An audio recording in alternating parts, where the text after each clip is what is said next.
Good evening, everyone. We're going to get started. Looking forward to tonight's presentation. Before I get started, I'll just introduce myself again. My name's Michael Barrett, and I'm on the executive along with a number of other individuals, including Michael, and we're very, very pleased for everyone coming tonight. We want to get started, first of all, with a land acknowledgement. So we respectfully acknowledge that the former village of Lakefield is located on Treaty 20, Métis-Saget territory, in the traditional territory of Métis-Saget and Chippewa nations, collectively known as the Williams Treaties First Nations, which include Kirk Lake, Hiawatha, Alderville, Scugog Island, Rama, Osilio, and Georgina Island First Nations. Lakefield Historical Society respectfully acknowledges that the Williams Treaties First Nations are the stewards and caretakers of these lands and waters perpetually, and they continue to maintain this responsibility to ensure their wealth and integrity for generations to come. So thank you. So indeed it is a very great night tonight. I've been looking forward to this. As I think Adam, as Corey had mentioned to you, my wife's grandmother was a matron in the Eastern Star, and I recognize there is a separation, but my house is decorated with all the memorabilia that her grandmother had, and so I'm very looking forward to being able to hear the presentation tonight. But I want to be able to introduce Adam first. This is good for me because I'm new to the community, so this is really good for me. As you know, Adam graduated from Lakefield District High School in 2009 and was a Wall of Honor inductee. So the honors start very early with you, and graduated in 2000 from Trent and 2003 from Queen's Law. And he always had a strong desire to remain in the Lakefield community, and as you know, he worked with Tom Cole and became a partner with Tom Cole in 2005, and sadly, Tom Cole passed away in 2014. Adam's involvement with Masonic executive experience has been plentiful. He's certainly been the worship master of the Clementi Lodge in 2009, secretary of the Clementi Lodge 2011 to the present, district secretary 2012 and 2013, assistant treasurer of the Clementi Lodge 2017 to 2022, secretary treasurer of the Peterborough District Masonic Association 2010 to 2023, secretary of the Peterborough District Masonic Association 2023, and he's still doing that role at this point. So I would say, just based upon that wealth of experience, Adam, and involvement, I'm surprised that you're actually married with 2 kids. So it doesn't sound like you're home much with the law practice as well. But he does obviously have some non-Masonic executive experience. Of course, being a member of, being a lawyer, he's been a member of the Peterborough Law Association 2009 to 2013, executive, pardon me. He's Victim Services of Peterborough and Northumberland, the Board of Directors 2010 to 2013, member of the Board of Little Lake Cemetery Company 2012 to present, and he's chair now, was chair of the board of the Little Lake Cemetery as well from 2015 through 2018. He's past master today of the Clementi Lodge, and his full Masonic title, and if you haven't looked already, to be able to examine the elements that he's brought in for us to be able to look at, his full Masonic title would be Very Worshipful Brother Baker. So he is, as I mentioned, he's married with 2 children. I assume since they're both 10, they might be twins. So, and he certainly lives in Autonomy Township and continues obviously to be an important community member of Lakefield as well. So we certainly welcome you and looking forward to tonight's presentation. So let's welcome Adam. Thank you.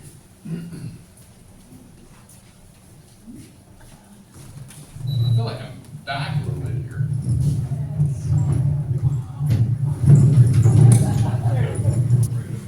If I'm not loud enough, please let me know. And if I'm too loud, please let me know.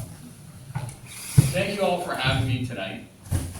What I'd like to do, I didn't realize this, but I was talking to Corey, and I didn't realize that people might not know anything about Masonry even, because to me it's really exciting and I really enjoy it, and it's one of my things. So I'm not just going to talk about Clementi Lodge tonight. I'm going to talk about Masonry in general, give you a little bit of that. Then I'm going to talk about Vincent Clementi briefly, our namesake. Then I'm going to talk about Clementi Lodge. Now stop me at any time, ask any questions you want, stop me at the end. Like all lawyers, I like the sound of my own voice, so I'll be more than happy to answer any questions, okay? So let's start off with an easy question. What is Freemasonry? So Freemasonry is a beautiful system of morality, veiled in allegory and illustrated by symbols, okay? So our purpose, we're trying to make good men better. So we're the oldest and largest fraternity in the world, and our members share a common goal of helping each other become better men.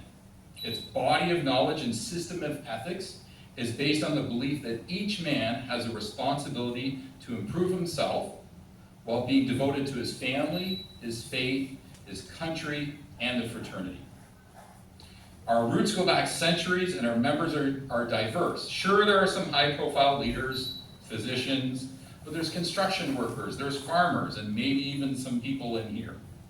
We're ancient and modern. We're united by three ancient and fundamental principles: brotherly love, charity, and truth.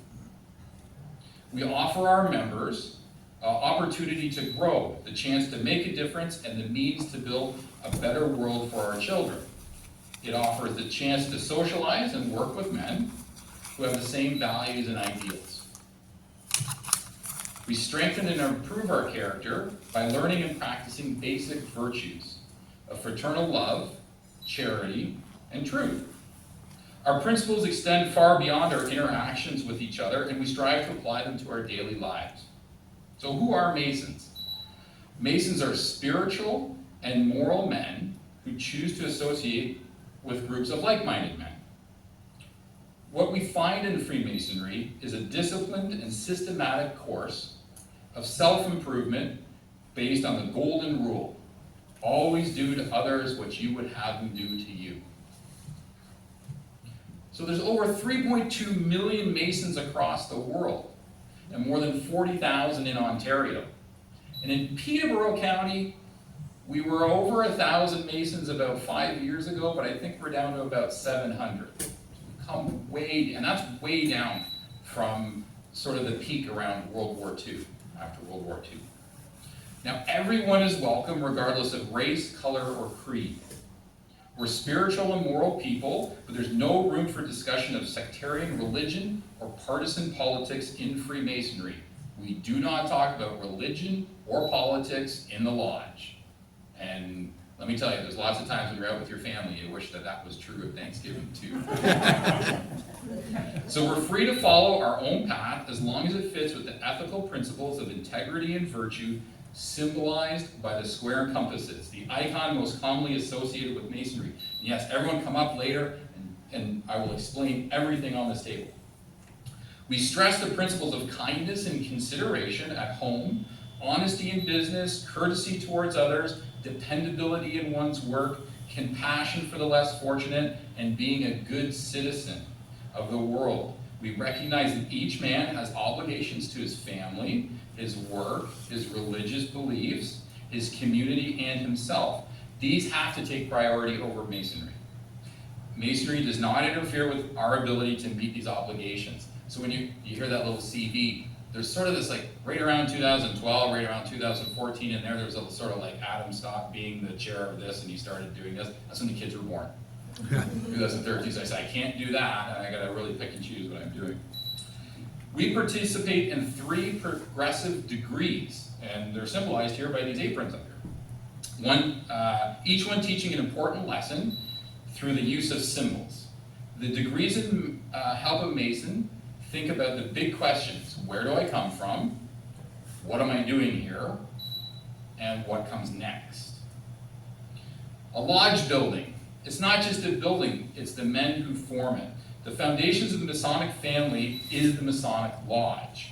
It's there that Masonry teaches its lessons of kindness in the home, honesty in the business, and courtesy in society, fairness in work, concern for the unfortunate, and respect for one another. Most lodges are clearly signed and located on main streets in communities, small and large, across the globe. Okay, my brother Alex White and I were over at the Canoe and Paddle having dinner, and we're talking, and he says, you know what? I remember back in the day, above the bulk food store, the lodge was there, and they had a big light out front, a big lantern light. And lo and behold, it was in your slideshow tonight. If you go find that picture, there's a big, big light, and that was the Masonic light with the square and compasses to tell you where the lodge was. Which I'd love to get a copy of that picture. No problem, give it. Yeah, everyone in the district will get a copy of that. Okay, we're not a secret society, obviously, because we're here. I'm here tonight, right? We're happy to share what we know. Any information about Masons can be found in well-stocked bookstore or a local library. It's a great book. It's called Masonry for Dummies. It's one of the dummy books. Look at that. It's actually really good.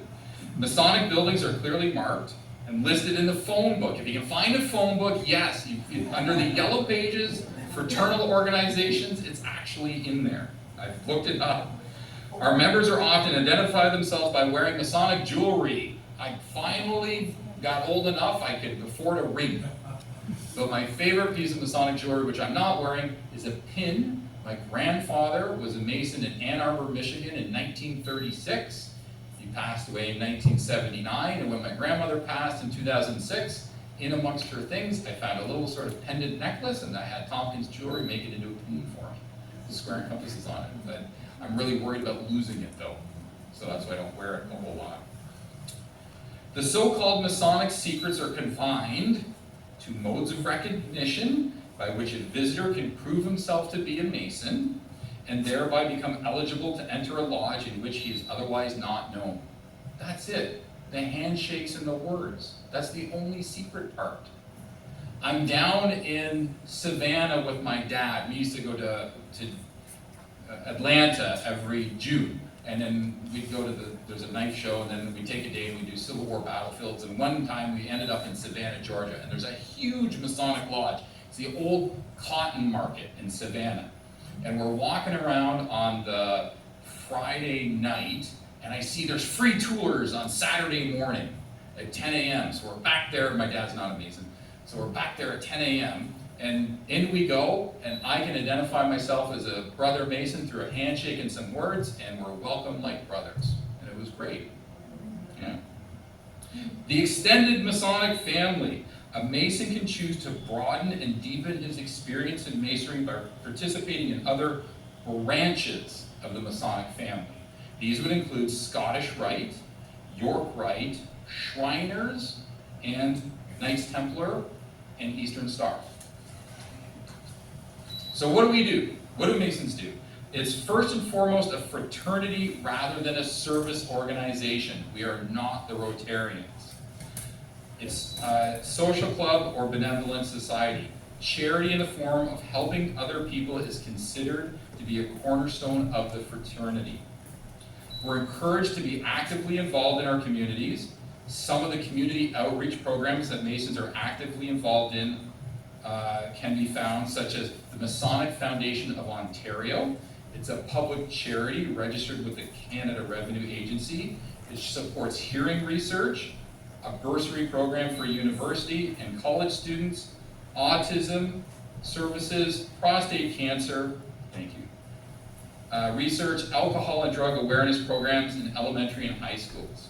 Shriners operate the largest network of hospitals in North America, providing free care for burned and impaired children. Scottish Rite Masons maintain a network of some 150 childhood language disorder clinics, centers, and programs.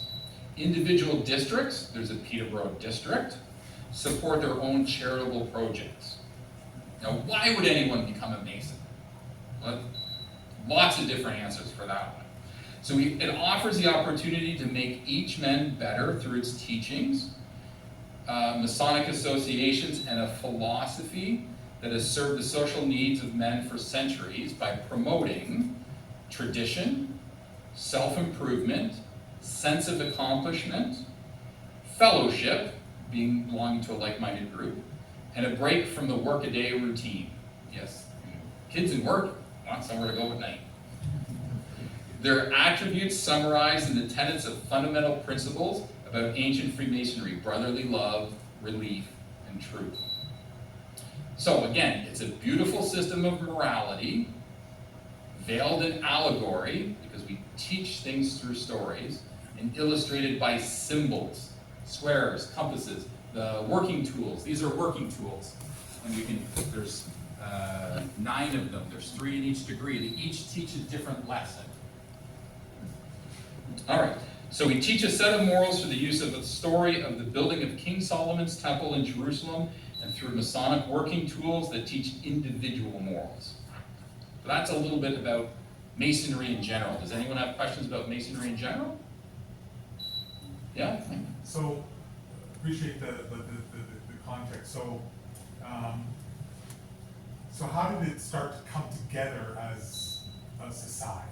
Like, in the sense of, I know like man. Oh dear, I don't know if we have enough time for that. So, the United Grand Lodge of England dates itself to 1717. So we had our 300th anniversary in 2017. So it depends on which book you read. So some books trace it back to Moses and the ancient initiate of spiritualism. Some books trace it back to the Knights Templar. Some books trace it back to working lodges of craftsmen in England, but ultimately we're sure that there were Masonic lodges in England in 1717 because 4 of them came together at a tavern, used to meet in the taverns, above the taverns, called the Goose and Gridiron. And the 4 of them got together and said, you know what, we need to organize. And we're going to organize, and we're going to have a central overriding Grand Lodge body that will now decide if you want to join or if you want to create a lodge, we will give you a warrant. And from there, we have Grand Lodge of England, Grand Lodge of Scotland. We come to Canada. The Canadian lodges are getting their warrants from the Grand Lodge of England, and eventually we form a Grand Lodge of Canada in Ontario. Then they form a Grand Lodge in Quebec. We're both called the Grand Lodge of Canada, right? So now we're called the Grand Lodge of Canada in the province of Ontario. So there's a Grand Lodge in each province, and there's a Grand Lodge in each state in the States. And so our warrant from Clementi Lodge is from the Grand Lodge of Canada. And it's in Hamilton, is where the central building is with the offices and everything else. Thank you. Okay. Reverend Clementi, that's this guy over here, right? I borrowed this stuff from the lodge on Tuesday night. The Reverend Vincent Clementi. Okay, and everyone knows about Reverend Clementi because it's the Lakefield Historical Society, and there's a street named after him, right? You think? Or at least after a Clementi. Okay, a great neighbor to many, the namesake of the lodge, Right Worshipful Vincent Clementi. A little bit different title than me. He was born in England in 1812. He passed away in 1899. That would make him 87. The son of Muzio Clementi, the father of the pianoforte, who lies in Westminster Abbey. His mother's name was Gisborne. He took a degree of BA in Holy Orders from Trinity College in Cambridge. He was the rector of Thatcham, Kent, and on leaving for Canada, his parishioners presented him with a silver service. He came to Peterborough in 1855, and in 1863 was appointed incumbent at Lakefield, where he remained 11 years. He was inducted rector in Lindsay in 1881, but resigned because he would not take their money without giving his whole time to the work. He was the first president of the Peterborough Horticultural Society in 1861. He was the Grand Secretary of the Grand Lodge of Ancient Free and Accepted Masons, and prominently connected with the Rifle Association, Boating Club, Cricket Club, Mechanics Institute, Agricultural Society, and a member of Ontario Society of Watercolor Artists, and others. He was an expert judge of whiskey, but limited himself to 3 horns a day. He married a second time, a Mrs. Toker, daughter of Captain Rubidge, Royal Navy, who with Peter Robinson founded Peterborough. Had a kind disposition and had a whale of a temper. Evidently a man of many sides, strong character, but no bigot. He first served as Grand Chaplain of the Grand Lodge of Canada from 1861 to 1868, and later as Clementi Treasurer. He was never a master of the lodge that bore his name. In the early days, he declined to be worshipful master of the lodge to which he gave his name. His grave is located in Little Lake Cemetery. It's actually quite a nice grave. They have sort of a fence around it. It's not ostentatious. It's sort of like there's a big pillar. It just says Clementi on it. And I think Vincent maybe on the one side, and I think his wife's is even plainer. It's pretty plain, but it's there. You go in the main gate, it's kind of up on the left on the hill. So that's Vincent Clementi. So Clementi Lodge. All right. Clementi Lodge began as a Lakefield Lodge, and even though we meet in Peterborough, we are still a Lakefield Lodge. We had our meetings first in North Douro, not yet named Lakefield, until the end of 1874. Aside from Vincent Clementi, who chose not to have a major role as an officer in the new lodge, other than as past Grand Chaplain, the founding officers, the worshipful master, was Dr. Robert Kincaid. The officers of the lodge, worshipful master is sort of like, he leads the lodge, and then there's two wardens, a senior warden and a junior warden. The senior warden was Charles Vizard, and the junior warden was John Dinwoody. So we occupied quarters at 3 separate second-story locations provided by brothers. The first home was in rooms over the store of Brother Robert Casement at the northeast corner of Queen and Reed Streets, where the Royal Bank is now. The second home of Clementi Lodge was over the premises of the Sterling Bank headquarters at the northwest corner of Queen and Burnham Streets, where Home Hardware is currently located. The third home until 1977 was over Porter's Company store, where the Lakefield Pantry is now located. Harry Hamilton is a member. He was the last master of Clementi Lodge until we moved. I was talking to Harry the other day. He was telling me a story. When you go to the lodge, the 3 principal officers are raised above everyone else. So the junior warden is 1 step up, the senior warden is 2 steps up, and the worshipful master is 3 steps up in the lodge. I'm the secretary, so I sit over here in a desk. The room was so small above Porter's store that the desk was shoved in the corner, and the only place the secretary could sit is they took a chair and they cut the back legs down. So the back legs would be on the top step, and the front legs would be on the bottom step. It's a little bit bigger in Peterborough now. There are still some small lodges like that. Keene used to have a really small lodge till they moved. So the annual rent at that location was originally $120, including 1 quart of firewood. There's also the joint use of a good well in the yard at the rear. And there was a sturdy privy in one of the outbuildings, which, along with a high wood fence, completely enclosed the yard and provided that often much desired and appreciated privacy, which facilitates relief of distressed brethren. Yeah, it was all men. It's still all men, too. So in 1974, the rental had increased by 650%. No firewood was provided, the well isn't filled in, the outbuildings and fences no longer exist. So the yard is now a well-lighted open space. All former amenities have been lost. Let's talk about the war years. We do know, I know the Lakefield Historical Society is always interested about veterans. So there's a record of a doctor from Queen's University, Alex Bell, who served as a medic on the Union side of the U.S. civil conflict before joining Clementi Lodge in 1874. He went on to be a long-standing member of the lodge for 69 years. He was one of several doctors from this area who served in that capacity. Only 1 member of the lodge is known to have served in Canada's military forces abroad during the Boer War. In World War I, the lodge was authorized to confer degrees immediately without awaiting the quiet time between them for members who were about to depart for services overseas. We're supposed to wait a month in between degrees at the very minimum. If you joined the lodge and you really had to go overseas and you want to get all your degrees in, they were allowed to do it sort of 1, 2, 3 in a number of days.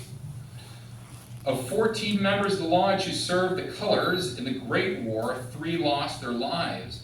Brother Lieutenant Noble Milburn of the 93rd Battalion was lost on April 5th, 1917 in operations preceding Vimy Ridge, and is buried in Ucry Cemetery in France. Brother Herbert James Stewart was lost in action on October the 3rd, 1916, and Brother Wilford Hull was lost in action during the late summer of 1916. A tablet in the memory of the former 2 who died at Vimy was unveiled in 1922, and today it rests in the banquet hall of the Peterborough Temple. I have a picture of it on my phone I can show you. It's a nice granite tablet on the wall. In post-conflict 1924, also a witness and reporter of the local Times, the veteran publisher of the Lakefield newspaper, Lakefield News, was a Clementi Freemason J.W. Ridpath. There is in our heritage a few World War II combat survivors who have passed away. World War II RCAF veterans Norman MacLeod, Douglas White, Henry Contz, and James Reynolds. And I brought our honor roll that has a list of some veterans on it. In 2013, a Korean conflict veteran passed away. That was Brother Alan George Monker. Also, Roy Dunford, Harry Hill, Percy Harris, Frank Payne, George Sheeran were all veterans. So February 27, 1974, Clementi having attained 100 years, so we start back, we were started in 1874. Grand Lodge approved wearing of gold braid of all of our regalia. So if you're not at 100 years, you don't get to wear gold braid on your aprons. You get the silver braid, and then you get the gold braid when you're at 100.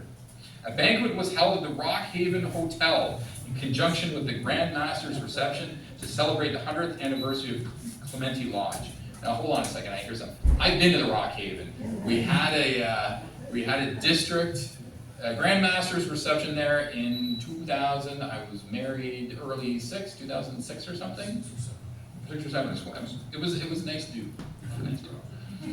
May 3rd, 1977, a motion was passed to move our quarters to the Peterborough Masonic Temple on Rubidge Street, Peterborough. The move was finally completed in October 1977. Does everyone know where the lodge is on Rubidge Street, Peterborough? Yeah? It's right next to the cathedral, right? It's in the church district. And it has a big square and compasses. You know, we're not a secret society. We want everyone to know how to get to Lodge. Charity. In 1994, Lakefield District High School, I graduated in 1997. I was placed on the wall of honor in 2009. So although my high school no longer exists, my nephews do get to go by and point out their uncle. Okay, so in 1994, LDSS was located in the village, and the lodge annually had followed a long tenured policy of donating bursaries to graduating Lakefield High School students who exhibited a determination to succeed in their high school years and overcome challenges and difficulties in their personal lives to achieve their individual educational pursuits, and continued past the closing of LDSS in 2016. We kept giving the bursary out for a little while at TAS. We tried to make it, I don't know if you, Warby, does anyone remember Warby? Warsaw, absolutely, Ridpath, Buckhorn, Young's Point, the feeder schools. So we tried to continue to give it out at Thomas A. Stewart to students who would have been from feeder schools to the old LDSS. We did that for a few years. It got a little complicated. So we've now been taking the bursary, just been donating it straight to the Lakefield Food Bank. We have district projects. So every year at Grand Lodge, we elect a district deputy Grand Master. So he's the Grand Master, he's a deputy Grand Master for our district. He's the representative of the Grand Master in Peterborough. Drew Wilson over here, he's a past district deputy Grand Master. And each district deputy, DDGM, each district deputy Grand Master chooses a district project. We try and raise, our goal is always $10,000 each year. So Drew's district project was 5 Counties Children's Center Building Abilities for Life initiative to help provide critical speech and language therapy for children throughout our district. So we rotate this between the lodges, so we get ours every 8 to 11 years. So our last year was, it was during COVID. And we raised $20,500, which will also be matched through the Masonic Foundation. So they match our donations. Yeah. Each year, Peterborough District awards a Lighthouse Trophy to the district lodge that has the greatest number of visitors to other district lodges. There are currently 8 lodges in Peterborough District, not buildings, but 8 lodges, down from 11. And when we visit, they take attendance. So, being a Lakefield lodge, we are a country lodge, and we don't have the largest membership. The Peterborough lodges, the city lodges, have very large memberships. But even with our smallest memberships, we've won the Lighthouse Trophy continuously for the past 5 years. Yeah, we like to visit. We have a good lodge, we like each other's companies, and we like to go visit. So the real story of a lodge, however, is not gleaned from any recorded minutes, but from the lives of its individual members and their sense of attachment. So here are some occupations recorded in our membership book since 1938. I have our membership book from 1938 in my office because I'm the secretary. The older one's locked in a vault in Peterborough. So I went through it the other day. So when you're initiated, they ask you, what do you do? Merchant. And watch how it changes. Merchant, farmer. I'm not going to list every farmer. There's a lot of farmers. Machinist, teacher, clerk, chauffeur, electrician, engineer, truck driver, miller, dairyman, woodworker, driver, mechanic, motor mechanic, structural steel, funeral director, tool grinder, compressor operator, carpenter, manager and salesman, geologist, patrolman, boat builder, drill operator, watchmaker, butter maker. I thought that was an interesting one.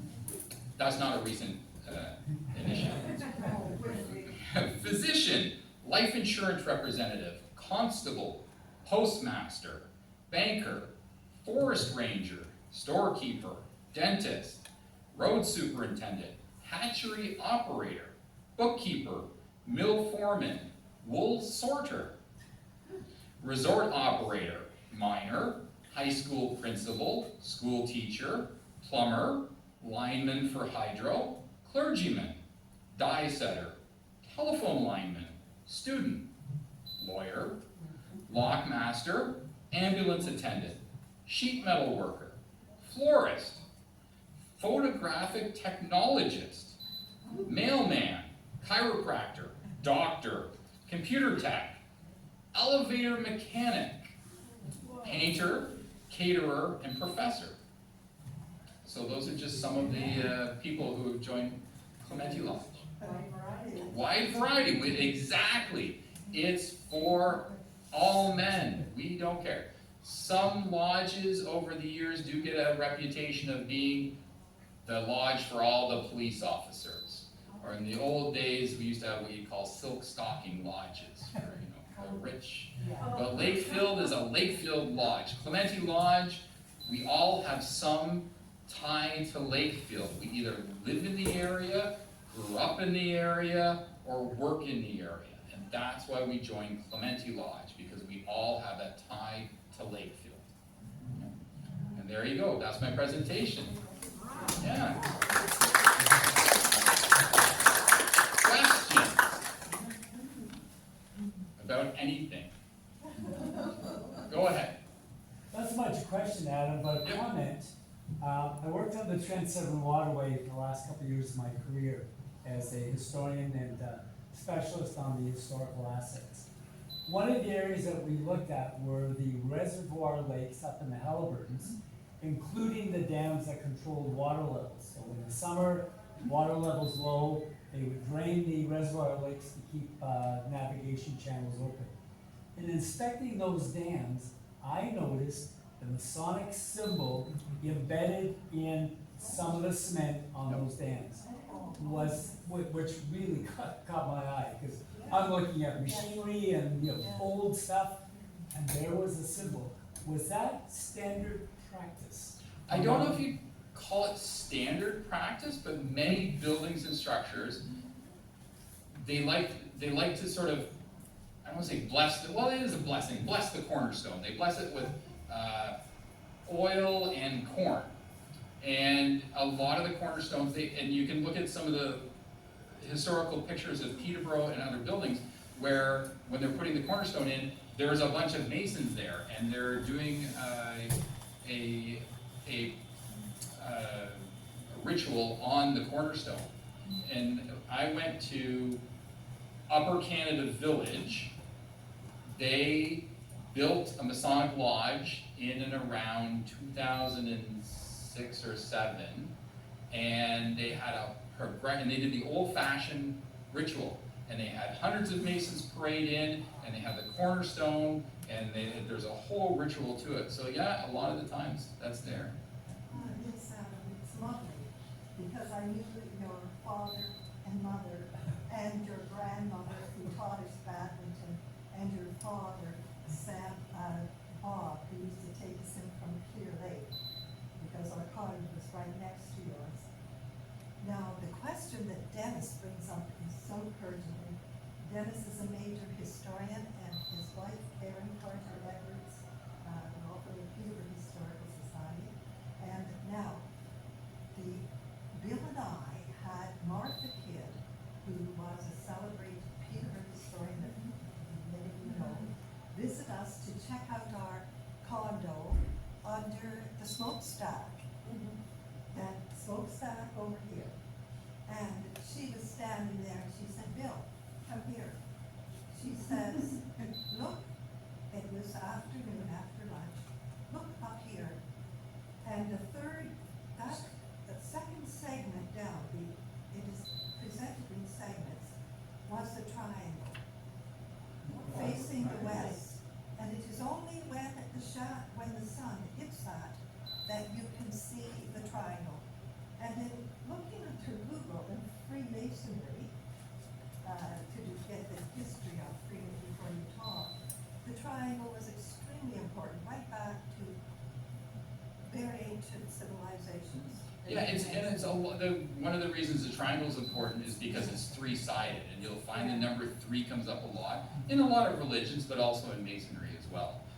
3 degrees in Masonry, each degree has 3 working tools in each degree. So 3 is a very important number through a lot of different This is some traditions. part of the Freemasons, Lakefield. What I always like to do when I'm traveling is try and find the local lodge, see if I can find it. You know, and sometimes you can go in, and sometimes you just see a really nice older building, see where they are. So let me show you a little bit here. So when you're initiated, you get a plain white apron. This is an entered apprentice apron. So you wear that for your first degree. So it's plain and it's pure and a lambskin apron. Then when you get your second degree, you get 2 rosettes. This is a fellowcraft apron. So I'm a little bit better than the entered apprentice, but I'm not quite a full 3rd degree yet. Then, when I get my 3rd degree, and there's only 3 degrees in craft masonry. So some of the other bodies, like Scottish Rite, goes up to 32 and 33 degrees.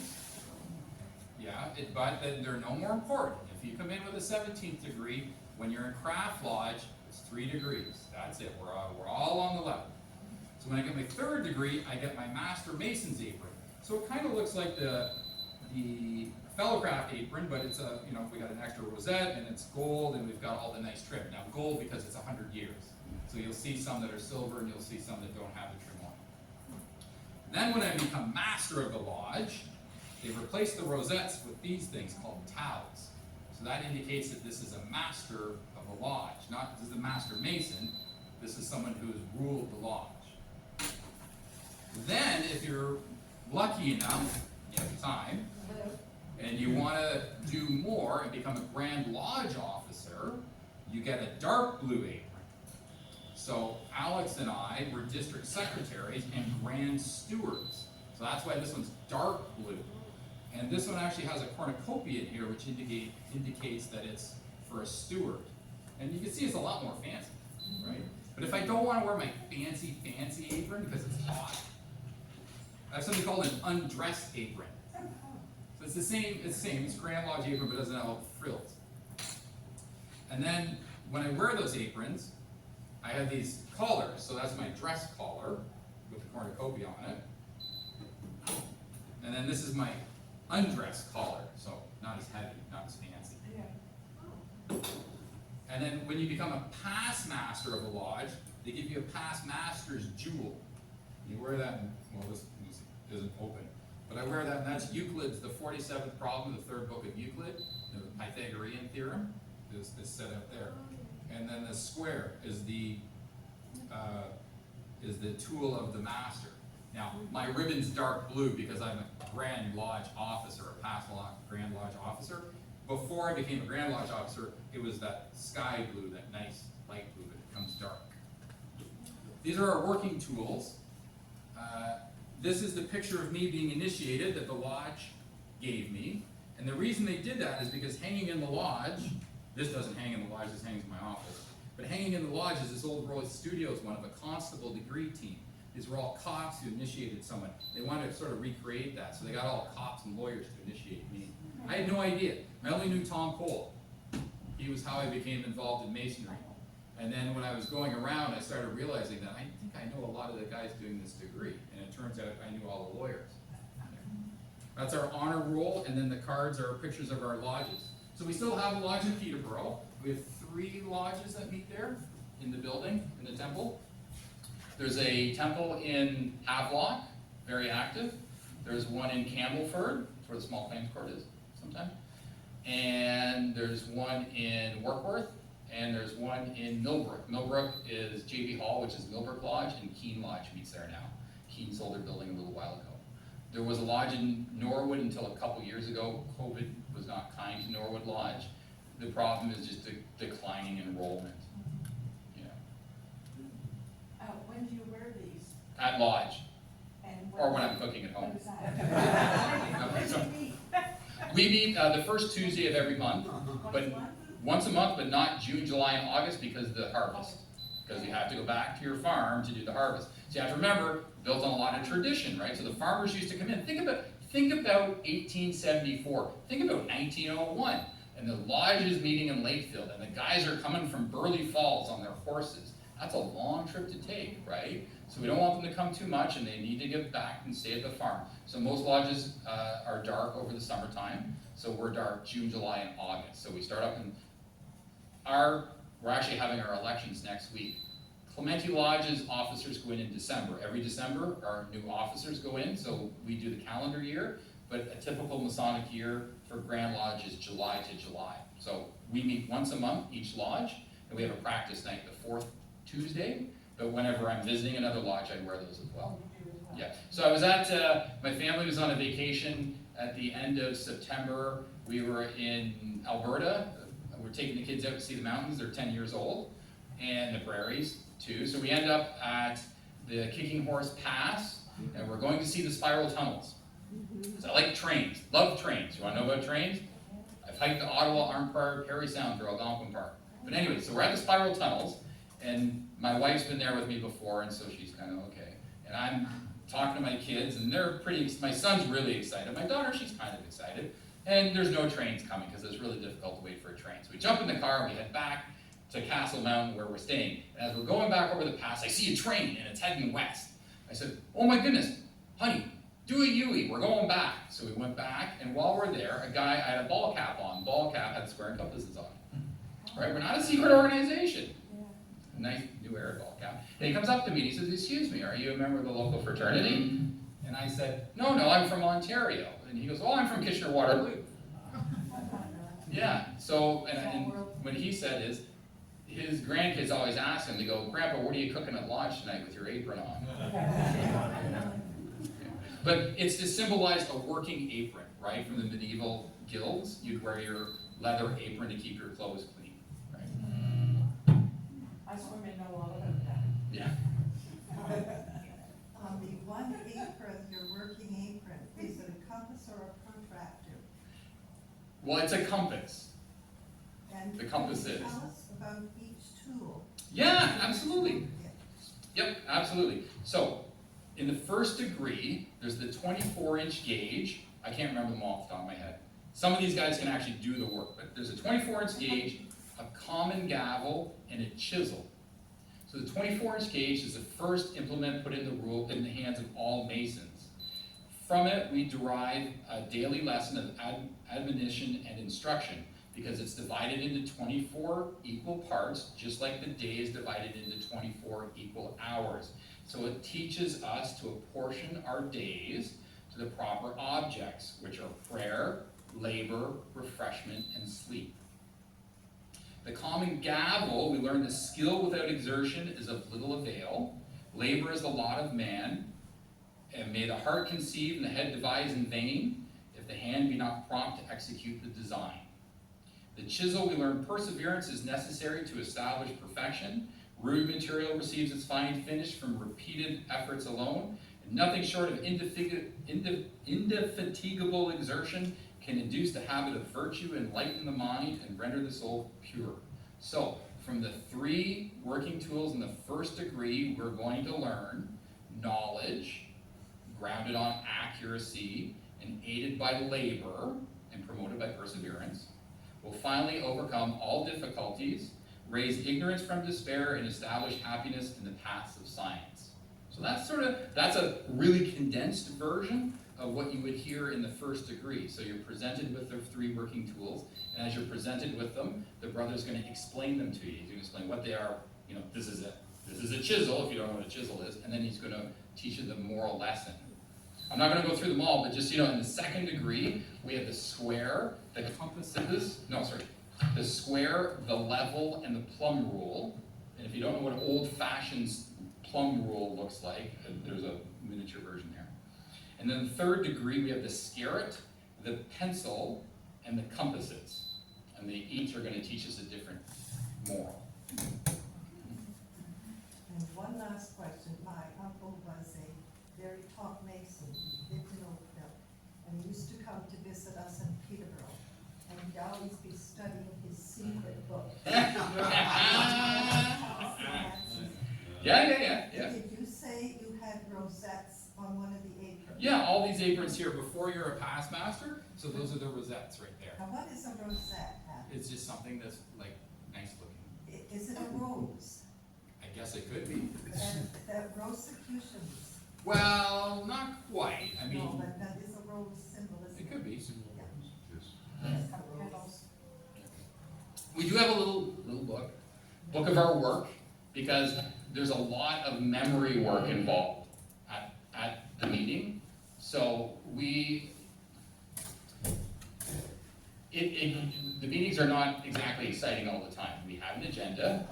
We bring a motion we read the minutes of the past meeting. We bring a motion to approve the minutes. It's seconded and carried. We read our correspondence. We have a motion to accept the correspondence. We have reports. So there's a business part of the motion, or of the meeting, just like any other organization. There's a ceremony to open the lodge, and there's a ceremony to close the lodge. And in the middle, we may do a degree. And the degree is all done from memory. There's supposed to be only one open book. The secretary is supposed to have it, because I'm the prompter. Yeah, and so we are constantly looking at our little book, trying to memorize our part. I'm not gonna learn the whole degree, but I do what's called the junior warden's lecture in the first degree. I do what's called the secrets in the second, and I do something called the raising in the third. Those are sort of my specialties. We each have our own little specialties that we sort of can climb off at any time. And through reading that book of work and memorizing the stuff, we're going to improve ourselves. Just one additional comment, Adam. You mentioned, your involvement with Little Lake Cemetery. Yep. My wife and I do part of the pageant with Trent Valley Archives. Trent Valley, yep. The last one we did was Mr. Morrow and some of his friends, which included Reverend Clementi. So I got to stand at his gravesite and talk about the good work that he did and some of the comments, particularly about that whiskey drinking, cockfighting minister that drove one or two members out of the church. He sounds like a really interesting man. guy. I had a great time with him. Yeah, It was fun. For sure, I can only imagine. So his memory and legacy lives on. Yeah, for sure. Any other questions about anything? This is your chance, you got a room full of Masons, ask all the secret questions. Adam, on behalf of the Lakefield Historical Society, I'd like to thank you. You're welcome. For your talk.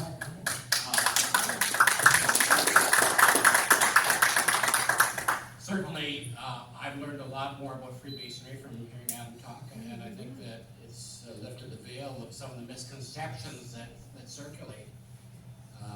We view history, of course, as history, and so it's always good to have those gaps filled in.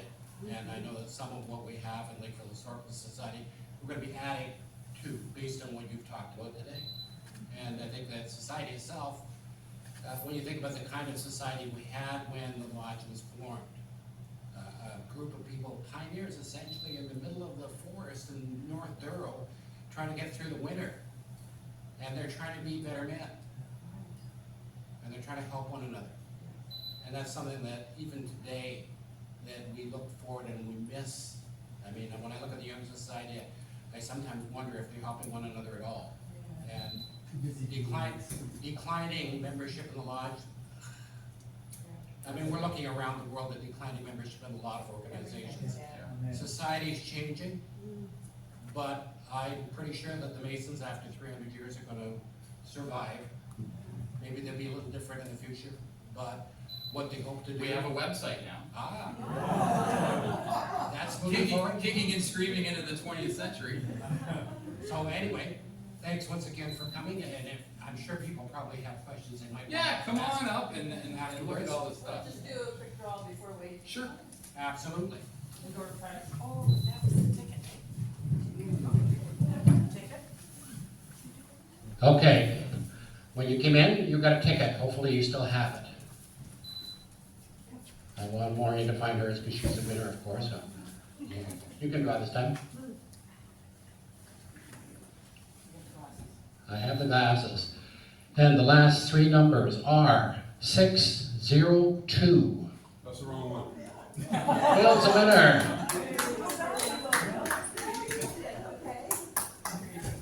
Bill, when you taught me in grade 5, you were a winner and still are, apparently.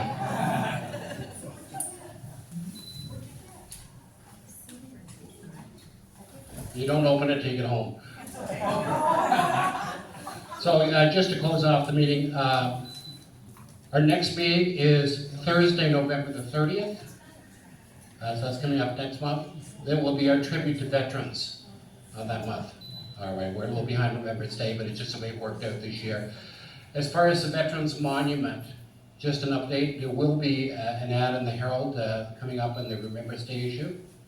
We are still working towards our $28,000 goal to put the monument up.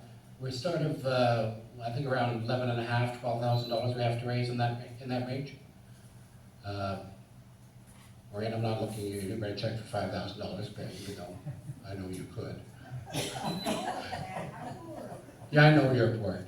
I'm just teasing. But when you see people around, there is fundraising for good things, and people can contribute. Hopefully, we'll have that money raised in time for Remembrance Day next year. Yes. No, I'm not putting you on the spot, Maureen. I'm really not. So.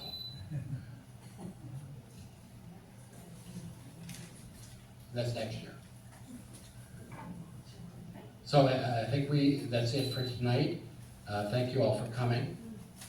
There are still refreshments at the back, and believe me, we'd like you to eat them, yes?